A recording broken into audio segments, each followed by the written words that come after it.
Good morning. I want to thank Dr. Philip Swagel, Director of the Congressional Budget Office, for appearing before our committee today to testify on CBO's newly released Budget and Economic Outlook, also known as the CBO baseline.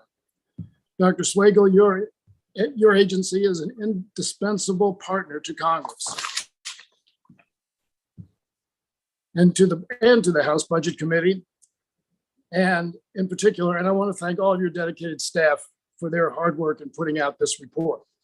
We're holding this committee hearing a little later in the year than usual since Congress did not complete the fiscal year 2022 appropriations bills until March.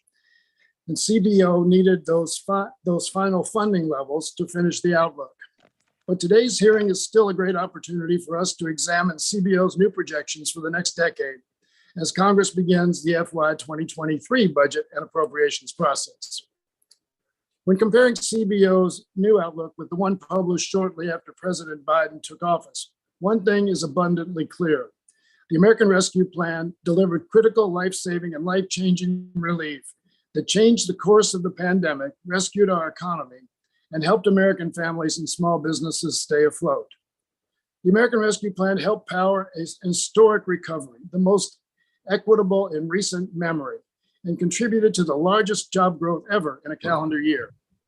The percentage of people receiving unemployment insurance has now fallen below 1% for the first time in more than 50 years.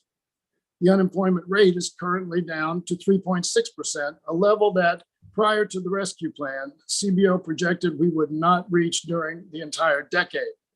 Now CBO is projecting that the unemployment rate will drop even further in 2023 to 3.5%, the lowest rate our country has seen in nearly 70 years. Small businesses, which account for nearly half of all American jobs, are booming.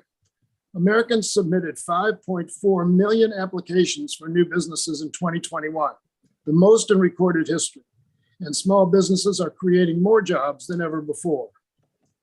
The rescue plan nearly doubled our GDP growth in 2021. As a result, the US was the first major advanced economy in the world to come back above pre-pandemic levels of GDP. Faster economic growth has boosted hiring and wages and powered record deficit reduction. CBO projects we're on track to see the deficit shrink by 1.7 trillion from 2.8 trillion in 2021 to 1.1 trillion this year. All of these indications are evidence of the same truth. Our economy is far outpacing what CBO projected without the rescue plan. The rescue plan laid the foundation for America's unprecedented recovery and economic resilience, and we are in a far better place because of it. We've made incredible progress, but inflation is our new challenge. I will reiterate what economic experts across the ideological spectrum have said over and over. International supply chain bottlenecks and higher energy costs due to Russia's war in Ukraine are the primary drivers of current inflation. These are global problems, which is why inflation is a global issue. In fact, inflation in the UK hit a 40-year high just last week. The 38 member countries of OECD are averaging an inflation rate of more than 9%. Clearly, this inflation is not unique to the United States, but the American Rescue Plan is. Because we enacted this legislation, American families, state and local governments, and our national economy are facing this new challenge from a position of economic strength. But additional action is necessary to protect Americans from rising costs and keep our economy strong. The Federal Reserve is best positioned to tackle immediate inflation concerns, and Congress can and must do everything it can to lower costs to American families overall.